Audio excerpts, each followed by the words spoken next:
Garo returns and takes his revenge on Royal Ripper in One Punch Man Season 3, Episode 4. Here at the end of the episode, he punches off his head, showing the power increase he has gained after just one single fight. This should be the final talking episode of the season, and starting next episode, we're really going to kick it into high gear. But first, let's go over to the beginning, where Garo is awakening after his previous fight with Royal Ripper, and you can see his back grow and expand as he gets his Zenkai boost. He also notices and talks about how his wounds have healed and his clothing is now sticking to his skin as his body begins to kind of meld with his clothes, and he takes on that armored look. Then we go over to Child's Emperor, who is assembling the Avengers to go down into the Monster Association, but he's not going to be able to assemble all of the S-rank heroes, just about half of them. And importantly, if you're keeping up with the One Punch Man webcomic,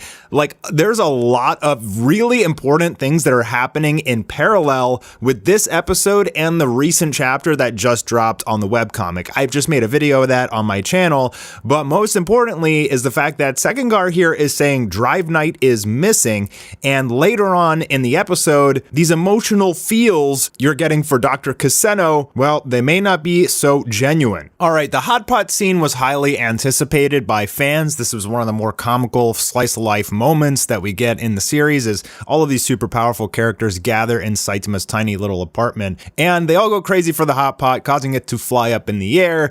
A little piece of that premium meat is about to get caught by Fubuki, and Geno says, "No, don't touch my master's meat." To be honest, I didn't really feel like the comedy landed here, and we get a lot of these neon shots again, just completely pointless. I'm actually getting so sick of them all throughout these episodes. Tens of neon shots of characters when there shouldn't be any.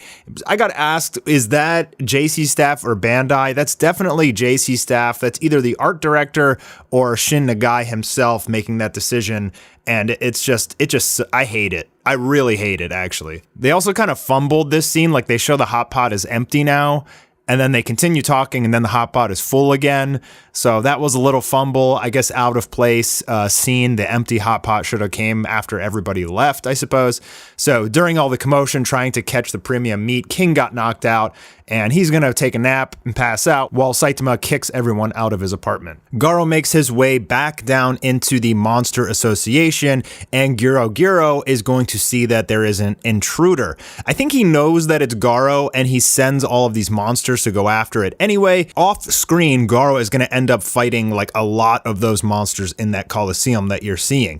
Meanwhile, we go over to King, who is now wandering through Z City, which is Saitama City, but it's basically a ghost town now because of all the monster attacks, but there's no monsters either because Saitama lives there. So they're trying to paint the picture for you as an audience, what the cities look like at this stage of the story. But as King gets home, he bumps into two characters from the Hero Association, which urgently need him, and they see all the stains on his shirt from the hot pot, and they thought he was out killing monsters. So then we're going to go back to the Hero Association, where we have some talking between Sekengar and Sitch. We get introduced to all of the S-rank characters that are going to be venturing forth deep into the Monster Association. All of these kind of highlight walk scenes, which, I felt it was a little bit weird. Episode 1 pretty much reintroduced all the characters, and then here on episode 4, we're kind of getting the same thing again.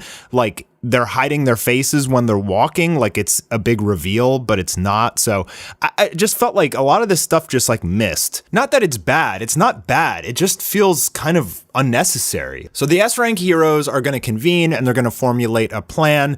They each get a transmitter to track them as they venture into the Monster Association, and they can communicate. So these transmitters are going to be pretty important for this story. And now we're going to go back to the dungeon or the prison where the children are hostage in the Monster Association, and Royal Ripper says he basically wants to just kill Terrio. They only need one hostage, so he wants to have fun slicing up Terrio because, yeah, he's a Terrier's like, why are you doing this? He's a monster. He kind of seems like he'd be a psycho human, but yes, he is actually a monster. And as he is antagonizing Terrio, we get a scene of a group of monsters walking through the tunnels of the Monster Association, and there's dead bodies everywhere.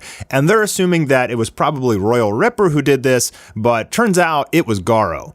So as Royal Ripper is getting ready for the finishing blow, Garo bursts through the wall. And I really like the animation here. I'd say it's pretty much almost flawless. I would have liked to see more impact frames, but mostly like the issue I have is the sound design, because the audio is so important here. There's no pop. I just really feel like the sounds are too weak for these finishing blows and these executions. It's really, really important to give it a loud, pronounced, dynamic sound that emphasizes the strength of the character, and I feel like they are missing here big time. It's just subjective, but I personally really do not like the sound design this season. I think even season 2 sound design was better, but that's personal opinion. Honestly, really not a big fan of this episode and this season at all. Like, my hopes are dwindling, and next episode is the money episode. Like, if they cannot do episode 5 or 6, the next episode, by the way, is titled Monster King.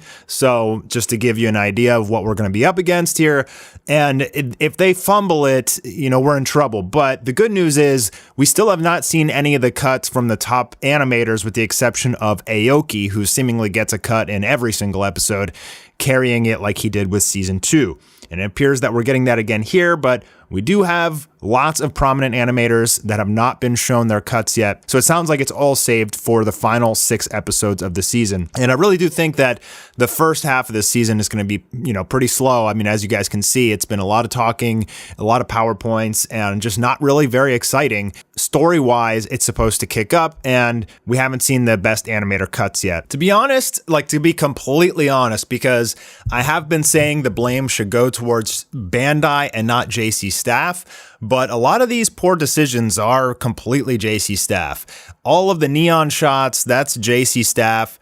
The directing is JC Staff. I really don't feel like the directing is strong here, and I feel like the allocation of resources is very poor. All this energy and resources you're putting into these neon shots, just don't do that. Especially when you're recoloring scenes that have already been done and look fine. You're just wasting time and resources at that point. Devote that to more animation, please. But so that seems more like JC Staff. Yes, they were rushed. Totally get that, understand it fully, but that's really not a blanket excuse for everything. There's still just simply very questionable choices made in this anime, and we have to be honest, it's really not top tier. Most of the art is great, the compositing is great. I like the art a lot, but we come to watch One Punch Man for the comedy and the action, and that's really where they have to sell us. And to be honest, I don't think they've really sold us yet. I mean, Aoki did with the Garo cuts. Yeah, that's great, but that's about it so far. Hopefully the last half of the season kicks off. The next episode is super, super important, but a lot of fans have just literally quit watching this season because they're not happy with it. Hopefully episode 6 will reinvigorate their interest if we get those highlight cuts and some Sakuga of Garo versus Orochi. That's really everything. If they fumble it, man, I don't know what to say. There's still a shred of hope, but we'll see next week.